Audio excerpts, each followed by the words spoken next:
রাঘব আর মীরা একসাথে কলেজে পড়তো।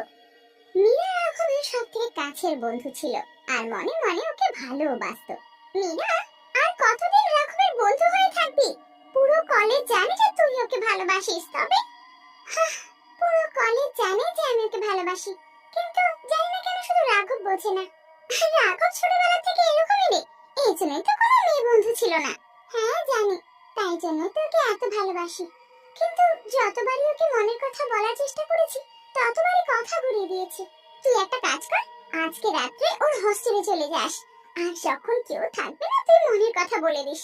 তখন ও কোথাও যেতেও পারবে না, আর ওকে তোর কথা শুনতে হবে। হ্যাঁ, এটা ঠিক বলেছিস তুই। আজকে আমি ওকে নিজের মনের কথা বলবো। মীরা তারপর চুপচাপ রাঘবের রুমের দিকে যায় আর দেখে রাঘব ঘুমের ঘরে কিছু বলছে। আমায় যেতে দাও, আমাকে ছেড়ে দাও, আমাকে প্লিজ যেতে দাও। তোমার কি ক্ষতি করেছি?